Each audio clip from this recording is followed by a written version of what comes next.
So alhamdulillah, we're going to start talking about self-development and commitments, inshallah. And this will be the last segment for those who are not married. Here we're going to be talking about 7 and 7. 7 traits to develop before marriage, as well as 7 key factors when considering a spouse. Now, the original way I had it set up was in this order, but because we're changing things around for something that you guys will find out soon enough. So I'm going to start talking about 7 key factors when considering a spouse first. If we have time, we'll talk about the first one. But the point was I want to stress self-development. Because oftentimes our minds are geared towards what I want and not what I have to offer. Right? So it is, someone said a contract, they're absolutely correct. So you want to be fair in your contract. Right? You don't want to be ripped off. And you don't want to rip anyone off. As a Muslim, I mean, in this world, of course, many people enjoy ripping others off, but you don't want to do that in your marriage contract. So let's start. That's why I had it in that order. I want you to focus a lot on how you can develop yourself, because that's what's in our control. We don't have control over, our potential spouse. But now let's move on to that. Key factors to consider. So now the following factors have a large impact on relationships. One intending to get married should consider the following. So these are considerations, inshallah. There's much more. This is not an exhaustive list, but these are really important things that you should consider when you are looking for a spouse. Side note, in South Africa, I don't know if we have a term for this in America. We just have so many different cultures. But when you want to go see a spouse, is there any kind of name? Like you're looking to get married to someone, so you're kind of like an interview. No. Right. In Islam, I don't know if that's yeah, the American culture is dates, unfortunately, not the ones you eat. In South Africa, they call it a samosa run. Samosa run. You guys know samosas, right? Because when you go to see a potential spouse, they'll bring out samosas, and so you generally pick up a lot of weight when you're trying to see a spouse. Anyway, side joke. So the first thing, religion. Okay. Anas radiallahu anhu, he said that he heard Rasulullah sallallahu alaihi wasallam saying, and we talked about this hadith, Man arada an yalqa Allah tahiran mutahharan falyatazawwaj al-hara'ir. Is narrated by Ibn Majah. Anyone who wants to meet Allah in the state of them being pure and being a source of purification, then they should marry a free Muslim woman. Talking to men, of course. So now the first thing that we should look for is religion. Now this covers both the religion of Islam, like actual what is their religion, and it also covers religiosity, right? Piety, religiosity. So for Muslim men, specifically, should you marry a Muslima or not? Muslim women, they should only marry Muslim men. This is the ahkam that Allah subhanahu wa ta'ala has allowed for hikmah that we can talk about at another time, inshallah. Why men are given that concession. There's actually a wisdom behind it, and it's kind of alluded to in the Quran. Women are not allowed to marry anyone other than a Muslim man in Islam. And Muslim men can marry either a Muslim woman, a Christian woman, or a Jewish woman. They're allowed Ahlul Kitab in Islam. Maybe later on I can mention why that is. So now, if you're a Muslim man seeking marriage, should you marry a Muslima or not? That hadith should be enough. The Nabi sallallahu alaihi wasallam says, if you marry a free Muslim woman, all women are free now. Now you just have to look for a Muslim woman. You marry her, you will meet Allah in the state that you are pure and you're a source of purity. Why? Because that child that's going to be born is going to be a Muslim, source of purity in this world. So this is generally a question that we don't really have to pay too much attention to. The problem is when we start looking and we already developed this haram relationship, they happen to be a Christian or a Jew, then that's the issue.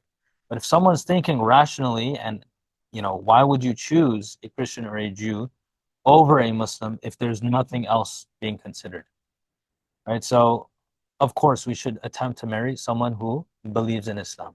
this faith. Think of it this way. You want to be with your partner in Jannah. Scholars have even talked about this in the beginning of Kitabun Nikah in a fiqh book, one of the greatest books in the Hanafi Madhhab. It's called Raddul Muhtar, encyclopedia. So to be a true mufti, you'd have to read through all of it. I haven't read it. So when you guys say mufti, it's with a caveat, inshallah. Mufti Saab, inshallah. I have to read through the whole thing. Inshallah, I've started. If you read the whole thing, you can become a true mufti, inshallah, in the Hanafi madhab. In the beginning of the chapter of nikah, he mentions that the Hanafi scholars state that the only ibadah that transcends dunya is nikah. Because Hanafis considered nikah to be an ibadah. It's an act. The second you get married till the second you die, and then in Jannah also, this is an ibadah that's continuous. You're constantly in ibadah. So you're asleep, you're in ibadah. I'm here, I'm in ibadah, inshallah. There's a form of ibadah that I'm continuously in because I'm married. Fortunately, you don't have that. You will, inshallah, soon. He's my student. I like to mess with them sometimes. But this is something that you really want, right? So that's something you should consider. It transcends this life. It's an ibadah, the only ibadah. There's no salah in Jannah. Unfortunately, some people really love salah. There's no salah in Jannah. There's no fasting in Jannah. There's no charity in Jannah. But there is nikah. Second thing, what about their salah? What about, do they fast well? What about their ibadah? These are things you should consider. When perhaps, seeking a spouse, you should ask them, like, do you have a daily routine of nawafil? If they don't even have their 5 times salah, you should ask yourself, like, should I stay or should I just get up and leave? This person struggles with the 5 times salah. Maybe if they say, okay, I miss Fajr here and there, I'm going to try. Then you have to really ask yourself that, do you want to settle for this person? Or do you want someone who prays 5 times with the sunnah, with extra supererogatory prayers, with the tahajjud? There are people like that out there. Of course, we're not talking about yourself right now. I was going to talk about that you need to inculcate these. But when looking for a spouse, these are things that we can ask. Not just, oh, beautiful person, I'm just starstruck, awestruck. They don't even pray 5 times a day. This is really important. Do they fast in Ramadan? What about Mondays, Thursdays? Are they on that? What about the 3 lunar days, Ayyam al-Bid? What about, did they ever attempt Som Dawood? Do they have aspirations to do Som Dawood? You can ask that question. I know I've had aspirations. I failed to do it. I tried, I pick it up, I drop it. Stuff happens. But this is a question you can ask to see if your minds are aligning or not. Do they have aspirations of pleasing Allah through these acts of worship? Now, a touchy subject. What about aqidah? Right? If you are a student of knowledge, right? This is not for everybody because not everybody knows all about these details. But what about their beliefs? And if you are, and you're seeking someone who's also a talib or a talib, student of knowledge, they'll know about these things. So ask. There are some small differences that could pose in some problem later on, right? So if you know, like, let me talk about something else that is more, that you can relate to more. Madhhab, right? Do you follow a madhhab? Maybe no, maybe yes. I'm not saying what's right, what's wrong here. I have my own opinion. But issues can arise. I'm a Hanafi, I married a Shafi'i. She's over there eating lobsters and stuff. She's Hanafi, but I'm saying hypothetically, she's eating a lobster, octopus, squid, and I'm like, I can't have any of that. She wants to go to this restaurant, I can't eat there. There's differences of opinion in these schools of thought. So if you know about them, you can ask about it. If you don't know, then don't worry about it. It's not a deal breaker. For me, it might have been. I have a different mindset. This is a question you can ask. Which madhab do you follow?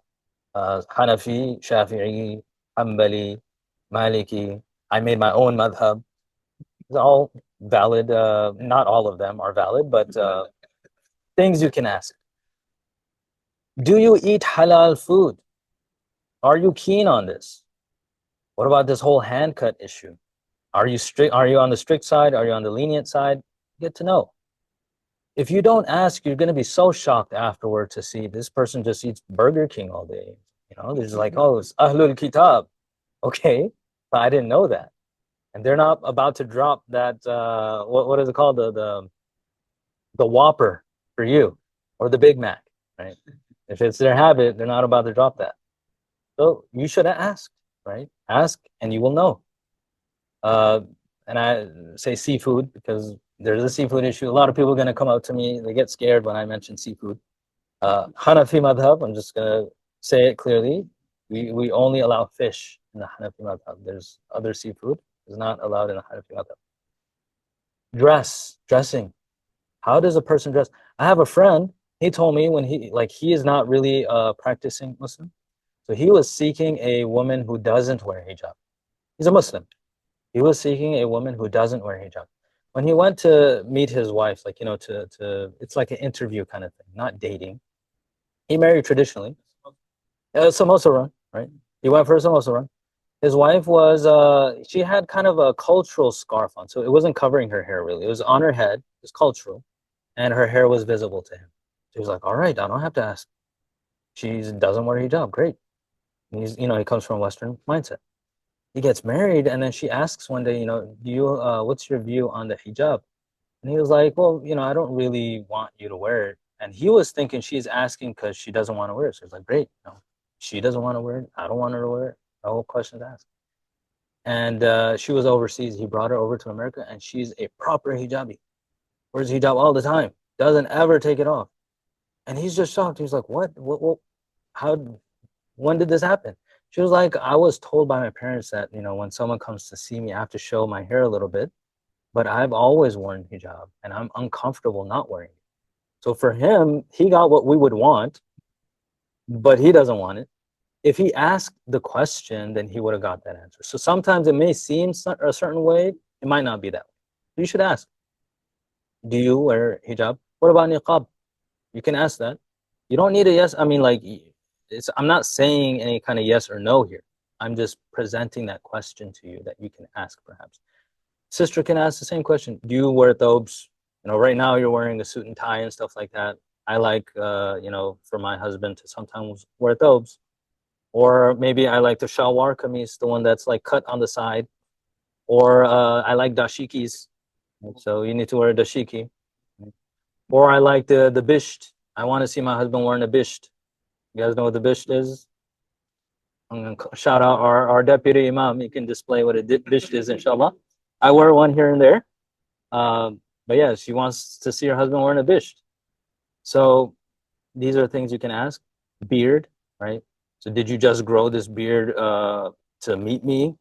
Because you know that, I like beards, and then the day we get married, you're going to lop it off. Or if he cut his beard, is it because you're pressured into cutting your beard, but then you're going to grow it out later on? What is your stance on it? You can't just judge on apparent aspects. Again, I'm not saying what's right and wrong. Just get the understanding. Because if a sister doesn't like her husband to have a beard, or if she does like her husband to have a beard, and he does or does not have it at the time, that might not be what's in his mind. He might not have a beard at the time, but he's intending to grow this huge, monstrous beard, right, later on, right? Mine doesn't grow, otherwise I would have like 5 fists, right? It won't, this is the limit. Every year I get like maybe a ½ inch or something like that. So maybe when I'm 50, I'll have it. What about TV and music? Is that okay? Do they find that to be cool? Like, do they watch movies? I know a lot of people love animes, right? So like, some people have this fantasy they're going to watch anime all day with their spouse. And then they find out they can't stand the TV. And then the second they see the TV, they're going to break it. So, ask the question. What is their stance in mixed gatherings? Right? Some women are very particular about it. Some men are very particular about it. That they will not go to a gathering in which there's an opposite gender. They don't feel comfortable, like in a mixed wedding or something like that. And another thing is, kind of like what you're saying, you have to understand your own religious level and seek someone who's similar. This is important. So if you are seeking someone of that caliber and you have critiqued yourself to find out that I'm nothing like that, then you're not being realistic. What you can do right now is start developing yourself to match and mirror those, sifat and attributes that you want to have. So you want a hijabi, where's your turban? Or you want a niqabi, where's your turban? You want a hijabi, where's your thobe? Where's your beard? You want a person that performs tahajjud, where's your tahajjud? You want a person that does a lot of, like, an hour dua, maybe you don't even do that much in a week. Where's your extra nawafil? Where's your recitation? Things like that, so on and so forth, right? So religion is really important. It's number one.